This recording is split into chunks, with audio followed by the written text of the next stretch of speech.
Et coucou! Aujourd'hui on se retrouve pour construire le Lego Twilight. C'est une vidéo qu'il me tardait vraiment de faire parce que ça fait un petit moment que ce Lego m'attend. Je l'ai reçu à sa sortie début février et là on est le 1er mars. Donc ça fait un mois que j'attends de construire ce Lego, donc il est temps de commencer.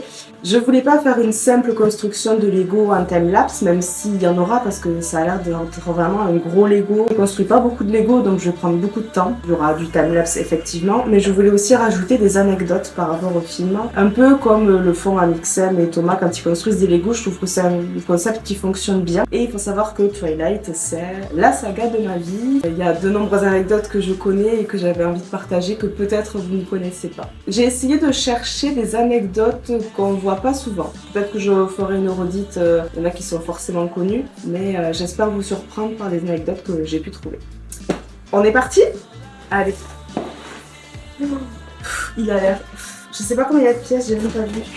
En fait, je construis des Lego occasionnellement. Le premier gros Lego que j'ai construit, c'est le camion le camion du fermier que j'ai construit en entier sans mettre les étiquettes pour que ça fasse le pick-up de Bella.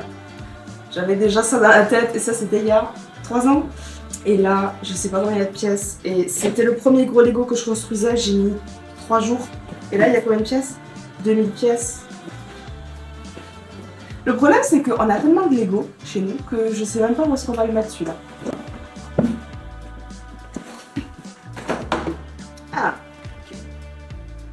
Si je le mettais là, ici, ça ferait un fond pour les anecdotes. Très bien. Normalement, vous l'avez en fond.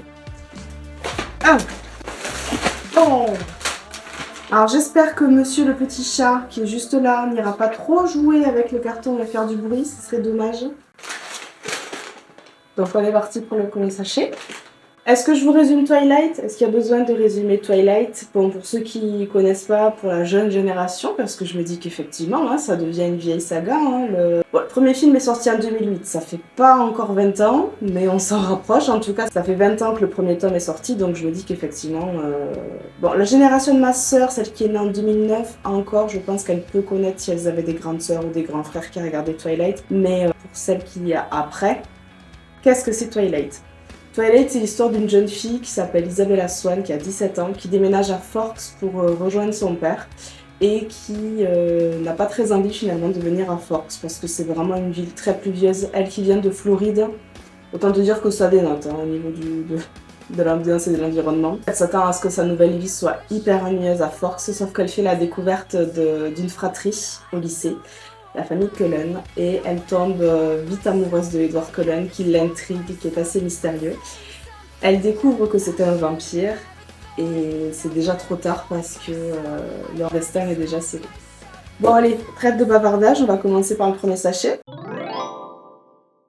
Une anecdote par rapport à la maison des Cullen. Il faut savoir qu'il y a eu 2 maisons pour le tournage. On n'a pas forcément fait attention à ça, en tout cas moi non. Et c'est en faisant mes recherches que j'ai vu qu'il y avait effectivement eu 2 maisons pour le tournage. Donc dans l'histoire, la maison se situe à Forks, à Washington. La vérité, c'est que cette première maison, elle se situe dans l'Oregon et qu'elle se trouve proche d'une zone industrielle. C'est tout de suite moins glamour. Donc cette maison-là a été utilisée pour le premier film. Pour tentation et hésitation, ça a été une deuxième maison qui se situe dans la région de Vancouver. Je vous mettrai la localisation juste à l'écran. Et c'est notamment dans les murs de cette deuxième maison que s'est déroulé l'anniversaire de Bella. Et je trouve que c'est bien fait parce que moi j'ai vraiment pas vu la différence entre les 2 maisons avec l'avancement de la saga quoi. J'ai pas vu qu'ils avaient changé de maison, donc ils ont été vraiment forts. Après les tournages, la propriétaire elle a vendu le terrain de la maison pour 3 millions d'euros. Je me dis qu'aujourd'hui, avec le succès qu'a eu la saga, une revente pourrait faire vraiment gonfler les prix. Malheureusement, je n'ai pas les moyens d'acheter cette maison, c'est bien dommage. Et pour révélation partie 1 et partie 2, c'est cette même maison, donc la maison de Vancouver, qui a été démontée, transportée sur des camions, et ils l'ont redémontée pour la ramener à Vancouver. Je me dis, mais c'est quand même des fous furieux, parce qu'il y a quand même un sacré trajet entre les deux, c'est fou. Ce que j'ai pu constater en comparant les 2 maisons, c'est que la maison de l'Oregon est protégée parce qu'effectivement il y avait beaucoup de fans qui allaient voir la maison pour essayer de prendre des photos, d'aller au plus près de la maison des Cullen. Et le propriétaire a mis un portail parce que ça devenait insupportable. Ça a été pareil pour la maison de Bella. Les gens venaient tellement prendre de photos qu'ils ont été obligés de mettre des panneaux. Attention, de vraies personnes vivent dedans, merci de respecter la propriété, merci de... voilà, d'être discret, etc. Mais aujourd'hui, je crois qu'il n'y a plus d'habitants. C'est vrai que je me suis pas renseignée sur la maison de Bella. Je crois qu'il n'y a plus d'habitants. Par contre, je la vois régulièrement en vente, en location. On peut passer quelques nuits dans la maison de Bella et Charlie.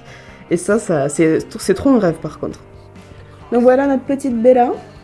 On va la poser juste ici. Bien évidemment, je sais pas vous, mais moi je suis team Edouard. D'ailleurs, dites-moi en commentaire quel est votre team et pourquoi. Alors moi je dois avouer que je suis team Edouard parce qu'à l'époque j'étais en manque de confiance en moi et que je voyais ce garçon un peu mystérieux, énigmatique qui prenait soin d'une jeune fille, il était tombé fou amoureux d'elle et il était surprotecteur et en fait j'adorais ça, j'adorais cette surprotection. Aujourd'hui j'ai grandi, je suis devenue une femme plus affirmée donc effectivement ce genre de comportement m'horripile. Edward Cullen, si on fait une analyse de nos jours de ce personnage, c'est un personnage quand même toxique. Donc voilà, je voudrais pas donner Edward dans ma vie. Mais c'est pas grave parce qu'en grandissant, j'ai préféré aimer Robert Pattinson que Edward. D'ailleurs, au moment où je tourne, Mickey n'est pas encore sorti au cinéma en France. Et il me tarde d'aller le voir. Et c'est ce que je disais à mon copain. Si ça n'avait pas été Robert Pattinson à l'affiche, je pense que ce film, je serais même pas allé le voir et il m'aurait même pas intéressé. Mais là, vu que c'est Robert Pattinson, donc on est parti pour construire la camionnette de Bella.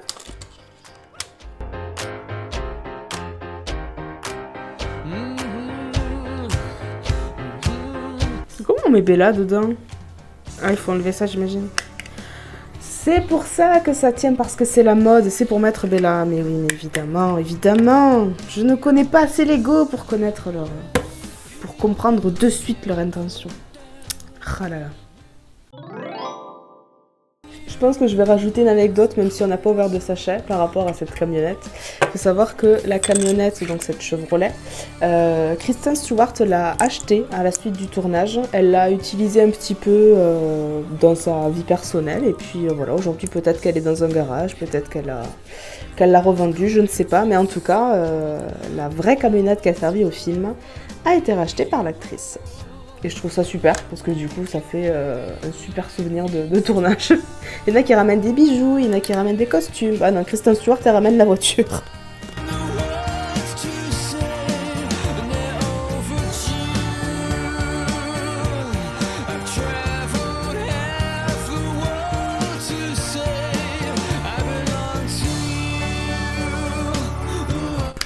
Et voilà. Ah non, elle a perdu une roue, autant pour moi. Allez, vas-y.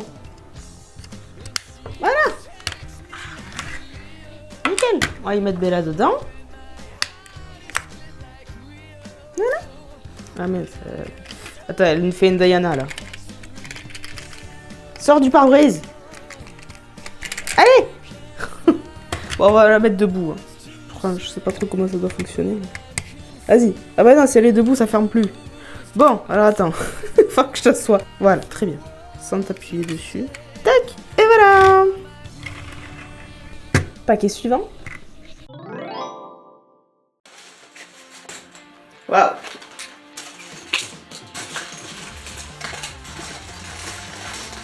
Alors c'est une info plutôt connue, mais Robert Pattinson n'était pas le premier choix pour interpréter Edward Cullen. Déjà l'auteur était folle amoureuse visiblement, ou alors elle avait une passion folle pour Henry Cavill. Du coup elle voulait que ce soit lui qui interprète Edward Cullen, sauf que la production et elle s'étaient mis d'accord sur le fait que il était déjà trop vieux pour jouer le rôle. À l'époque, il avait que 25 ans et il devait interpréter un adolescent de 17 ans. Sachant que la saga allait avoir plusieurs films, il allait arriver à 30 ans à devoir rester dans la peau d'un homme de 17 ans et ça allait trop se voir. Donc ils ont dû changer leur plan. Donc il y a eu d'autres auditions. Et il y a eu plusieurs acteurs qui étaient pressentis pour jouer le rôle d'Edward Cullen. On avait notamment Ben Barnes, si j'écorche son nom, qui interprète Caspian dans Narnia. Alors Ben Barnes, oh là, bon on va dire Ben, je vais écorcher son nom, explique dans une interview qu'il a été le premier à être appelé pour interpréter le rôle d'Edward Cullen. Mais il y a deux choses qui l'ont empêché de poursuivre les essais. La première étant qu'il incarnait déjà donc Caspian dans Narnia et que interpréter deux acteurs importants d'une franchise, Ça peut être difficile. Stephenie Meyer voulait pas que Caspian et Edward Cullen aient un lien entre eux. Et deuxième chose qui fait que c'est lui qui n'a... Enfin, il a pas eu le rôle, c'est aussi par rapport à l'âge en fait. Il était trop vieux déjà pour le rôle. Un autre acteur pressenti pour le rôle, c'était Silo Fernandez, ou Chilo Fernandez, je sais pas vraiment comment on dit son nom. En fait, la production s'était dit, bon, autant prendre un comédien qui n'est pas trop connu du grand public pour incarner ce nouveau personnage. Mais le problème, c'est que Robert Pattinson est passé par là, et c'est lui qui a décroché le rôle. Et dans une interview, Silo expliquera que finalement, alors à l'époque, il savait pas à côté de quoi il passait, il s'était pas vraiment battu pour obtenir le rôle, mais aujourd'hui, avec du recul, vu la surmédiatisation qu'a reçu la saga, il se dit que c'est plutôt pas mal pour lui. À l'époque, quand sont sortis les films, les acteurs, ils étaient sursollicité. Chilo disait qu'il n'aurait pas supporté la pression. Et on a pu voir Chilo Fernandez quelques années plus tard dans White Bird et dans Evil Dead. Je suis en train de me rendre compte que je n'arrive pas à construire le Lego et en même temps à vous parler de l'anecdote. Donc je pense que je vais d'abord vous raconter l'anecdote et après je continuerai de construire le Lego. Ensuite, au niveau des acteurs, il y en avait un autre qui était pressenti, c'était Jackson Rathbone, qui a interprété finalement le rôle de Jasper. Mais oui, il a été auditionné pour le rôle d'Edward. Il était à 2 doigts d'avoir le rôle avant que Robert Pattinson ne soit finalement choisi. Mais la production a tellement aimé sa prestation qu'elle a fini par lui proposer le rôle de Jasper. Et finalement, c'est Robert Pattinson qui a eu le rôle, évidemment. Mais l'audition ne s'est pas passée comme prévu. Robert Pattinson était défoncé lors de l'audition. Alors, un peu de contexte. Avant de devenir la star qu'il est aujourd'hui, Robert Pattinson passait des castings et des auditions à répétition et personne ne le rappelait. Il a fait un passage remarqué dans Harry Potter et la Coupe de Feu, mais à part ça, il tournait pas dans de grandes productions.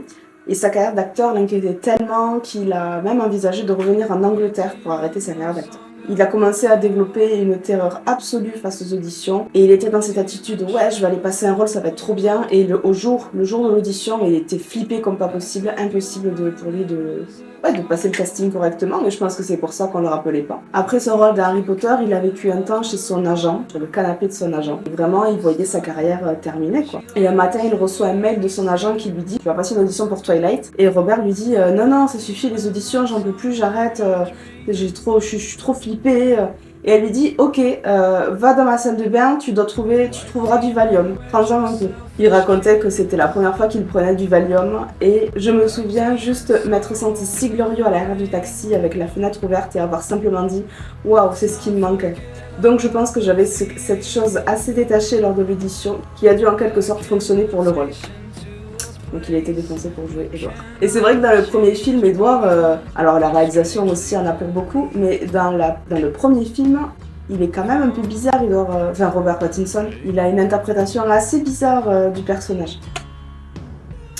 Mais voilà. Bon, et finalement, tant qu'on est sur les castings, voici à quoi aurait pu ressembler le casting de Twilight. Moi, je trouve que ça aurait pu passer.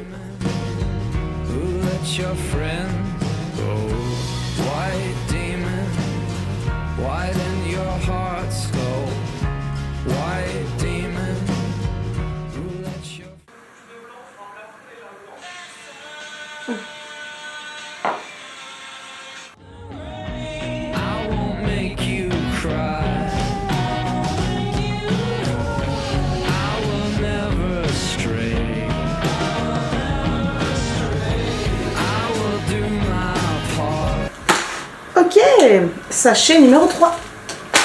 Et qui dit nouveau sachet, dit nouvelle anecdote. J'ai une anecdote sur Charlie, donc l'acteur Bill Burke. Quand il a été choisi pour le film, il a dû prendre l'avion du coup pour aller au lieu du tournage, etc. Et il a rencontré Kristen Stewart et il savait que c'était qu'elle incarnait Bella, donc il s'approche d'elle, il se connaissait pas. Hein. Il s'approche d'elle et il lui dit « Hey, salut, je suis ton père !» Et Kristen Stewart, elle était là genre « T'es qui ?» Quand ils y repensent, les deux acteurs, ils en rigolent parce que du coup c'était assez comique mais assez dérangeant quand même. Je vais quand même pas vous laisser sur cette anecdote.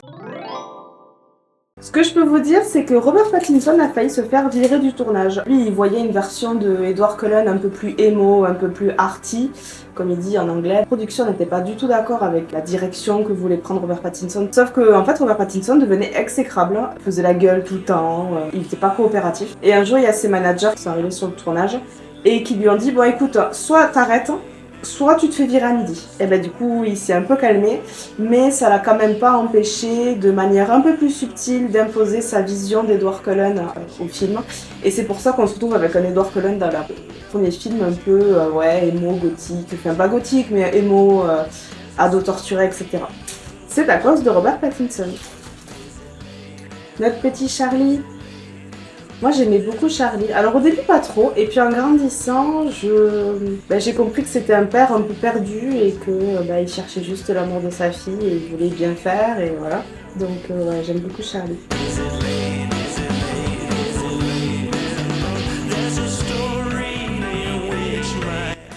J'ai une autre info à vous donner. C'est que Robert Pattinson déteste Twilight. Bon, pour ceux qui suivent un peu la saga, vous le savez, hein, Robert Pattinson, alors il crache pas dans la soupe, loin de là, parce qu'il sait que sans cette saga, sans son rôle, il ne serait pas devenu la star internationale qu'il l'est aujourd'hui. Mais quand il revoit son jeu d'acteur, quand il revoit sa prestation dans Twilight, il n'est pas du tout fan, il n'aime pas du tout, et je peux comprendre parce que comme je le disais dans l'anecdote précédente, il n'a pas trop été écouté quand il voulait donner un genre, un style à Edward.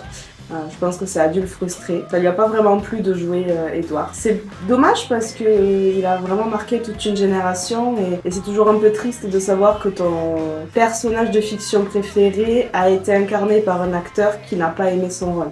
Fun fact, il parle en interview, il dit qu'il y a beaucoup trop d'expressions faciales inexplicables dans le film, et lors de cette scène dans la salle de classe où Edward capte l'odeur de Bella, je ne savais pas qu'on tournait, j'étais juste froid à ce moment-là. Mr. Molina.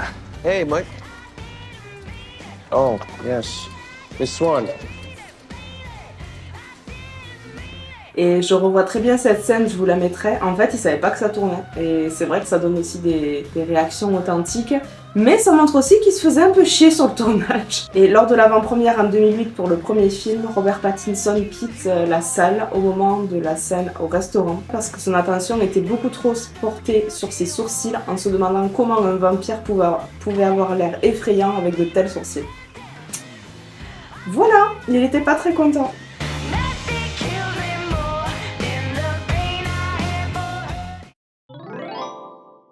J'allais vous parler d'une nouvelle info par rapport à Kristen Stewart. À la base, elle ne voulait pas du tout être actrice, elle voulait être réalisatrice. Elle est souvent critiquée, Kristen Stewart, pour ses expressions faciales et son jeu d'acteur qui est mono-expressif. Elle explique que c'est une personne hyper introvertie, qu'elle a beaucoup de mal à exprimer ses émotions, que ce soit dans son jeu d'acteur ou même dans sa vie privée. Mais son truc à elle, c'est la réalisation et c'est pas étonnant quand on sait que son papa est producteur et sa mère scénariste. Elle veut être derrière les caméras, elle veut créer quelque chose. Ça l'intéresse moyennement d'être actrice, même si elle crache pas dessus, hein, je pense. Elle est aussi devenue une actrice internationale grâce à ses films. Et d'après mes recherches, Kristen Stewart a réalisé 3 courts-métrages et 1 long-métrage, et son long-métrage devrait sortir en 2025. Une autre anecdote par rapport à Kristen Stewart. Si Kristen Stewart a caché une protection sous ses genoux pour éviter de se faire mal, ainsi que ses fesses dans son dos et ses cuisses pendant sa chute sur la glace, elle n'a pas hésité à se jeter sur un poteau pour la scène de la salle de danse. Vous savez la scène où elle se jette en arrière, où elle est jetée par James et qu'elle se cogne la tête contre le pot à marbre là, l'espèce de poteau à marbre. Elle s'est vraiment jetée comme ça quoi. Et elle a eu tellement mal, elle a regardé la prise, elle a fait « Ok, c'est la bonne, on la garde ».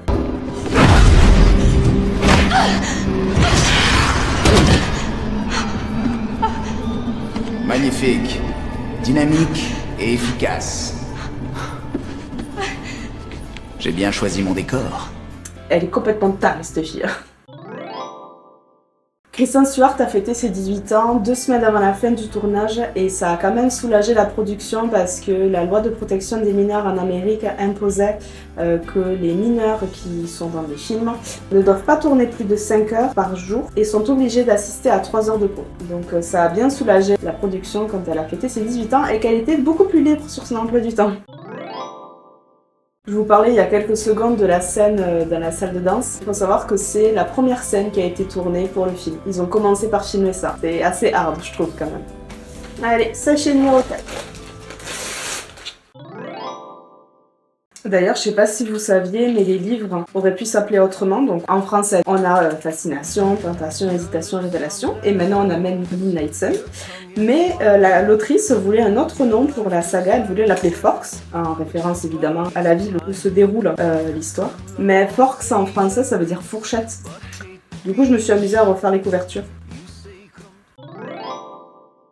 En 2010, pour la sortie de Tentation, en Amérique, le prénom Isabella et Jacob étaient les plus donnés.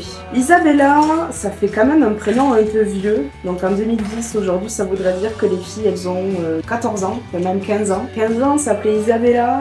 Ouais, je sais pas, en France, ça se traduirait par Isabelle. Une fille de 10 ans qui s'appelle Isabelle, c'est plus trop de notre génération. C'est plutôt la génération de nos parents.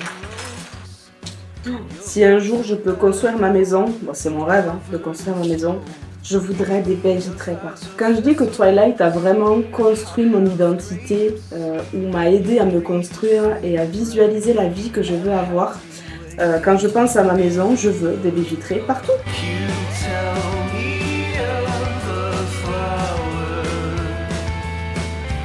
Bon alors là, j'avoue que le piano, j'ai rien compris. Je pense que je vais le défaire et le refaire. Il y a une pièce, à un moment, qui a bugué. C'est moi qui je me suis trompée, évidemment.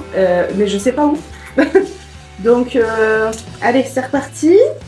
Putain, mais qu'est-ce qui s'est passé? Et il faut le mettre là. Alors, voyons voir. Est-ce que là, ça fonctionne un peu mieux? Non, reste accroché. Restez tous accrochés. Restez tous ensemble. Restez accrochés. Je comprends pas. C'est censé aller sur les trépieds, là. Sauf que derrière, le dernier trépied, il permet pas de... il supporte, mais il est pas enclenché, quoi. Bon, sinon, on va dire que c'est bon. Oh, mais c'est nul. Qu'est-ce qui s'est passé, là? One eternity later. Je sais pas. Là. Voilà. Mais en fait, c'est juste limite, quoi. Il y a le tableau et il y a le couvercle du piano et en fait, ça passe pas pour s'ouvrir.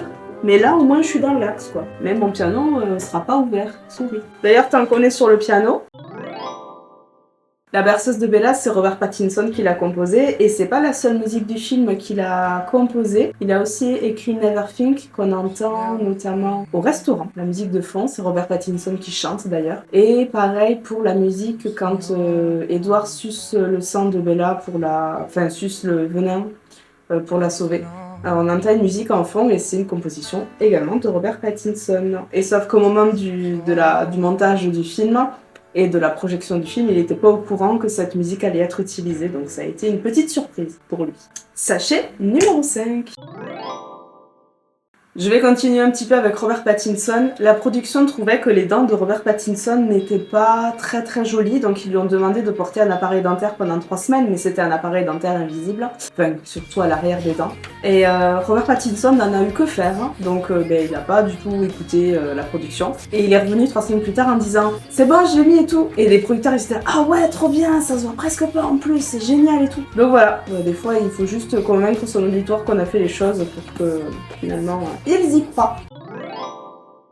Tyler Lautner, il a failli être remplacé pour le deuxième film pour Tentation parce que la production n'était pas sûre qu'il réussirait à prendre autant de masse pour son rôle et ils avaient prévu de mettre Michael Copon, je vous mettrai une photo à côté, mais Tyler a pris son rôle très à cœur et il a fait ce qu'il fallait pour avoir la condition physique nécessaire au personnage. Hello, ici la Marie du montage. J'interviens pour vous introduire cette 16e anecdote. Le film Révélation partie 2 a été nommé dans plusieurs catégories des Razzie Awards. Les Razzie Awards sont une parodie des récompenses du cinéma. Ils nomment les pires films, les pires musiques, les pires acteurs ou encore les pires réalisateurs. Alors, la liste est longue. Ils ont été élus pire film, pire actrice pour Kristen Stewart, pire second rôle masculin pour Tyler Lautner, pire réalisateur pour Bill Condon, pire couple à l'écran pour Renesmee et Jacob. D'ailleurs, on se calme par rapport à l'imprégnation de Jacob sur Renesmee. J'ai pu voir des discussions de fans ou de personnes qui ont vu les films et qui se questionnaient sur la relation entre Renesmee et Jacob. C'est jamais dire que c'est un couple au sens amoureux du terme. Si Bella s'énerve quand elle apprend que Jacob s'est imprégné de sa fille, c'est juste parce que c'est son enfant et elle s'attendait pas à ce que son meilleur ami s'imprègne de sa fille. Mais Bella, elle a vécu des choses tellement horribles qu'elle voulait juste profiter de son enfant sans qu'elle n'appartienne à une autre personne que elle et Edward. Et c'est pour ça qu'elle est tant énervée. Elle pense à aucun moment que c'est un couple. Et d'ailleurs, c'est dit dans les films, quand Jacob explique l'imprégnation à Bella, il lui dit « Tu peux être un ami, un frère, un protecteur, un petit copain. » La personne imprégnée peut demander à l'autre d'être qui elle veut. Donc, à aucun moment, c'est un couple, au sens amoureux du terme. Moi, je comprends pas.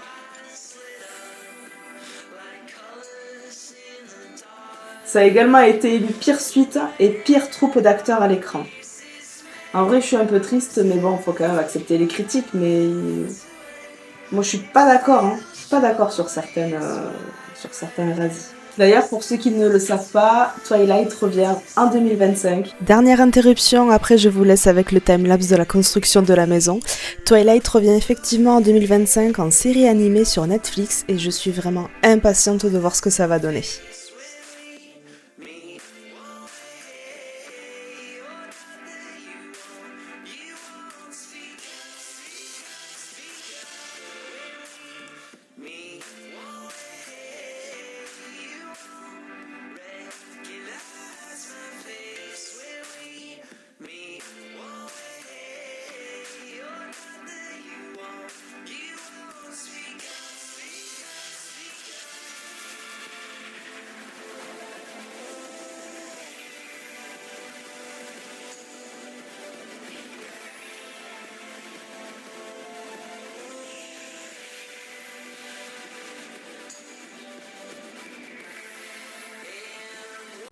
On se retrouve pour les 2 derniers paquets. Finalement, j'aurais été plutôt rapide. J'ai commencé hier et j'ai terminé cet après-midi. Enfin, oui, je vais terminer cet après-midi. J'ai adoré tous les petits easter eggs qui sont cachés, toutes les références au film. Enfin, c'est trop bien.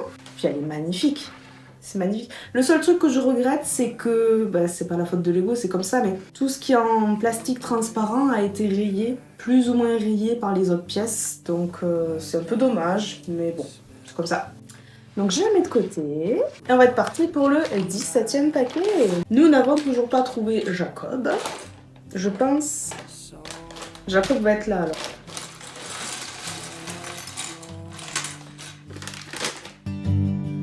Test out your engine. Give it some room.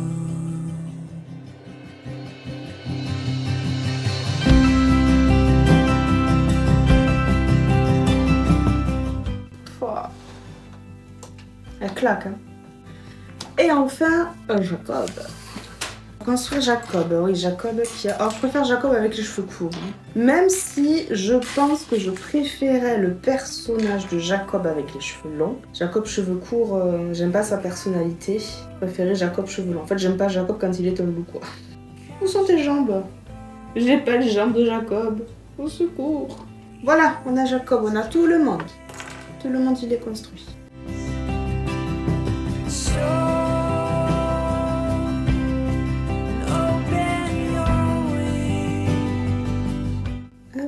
Tac, voilà. Le petit loup-garou. Ah, j'ai cru qu'il avait plus de pattes. Le petit loup-garou.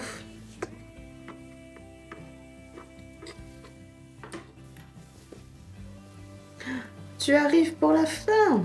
Enfin, quasiment la fin. Je suis en train de faire l'arbre. C'est beau, hein. C'est le loup. C'est loulou. Bizarre le loup un peu. Non, ça va. Je m'attendais à pire, tu vois, quand je l'ai vu sur les vidéos. Bonjour, je m'appelle Jacob. Ah, ils ont mis Jacob cheveux courts. Et cheveux longs, on a les deux. Ah. Tu préfères Jacob cheveux longs ou Jacob cheveux courts, toi? Bonne question. Cheveux courts, il fait plus mature. Cheveux longs, il fait plus ado rebelle. Plus imprégné de ta fille. Ça y est, j'installe le dernier arbre et la maison des Cullen est terminée. Qu'est-ce que vous en pensez? Je trouve que cette maison, elle est absolument magnifique et je suis super contente d'avoir pu m'offrir ce Lego.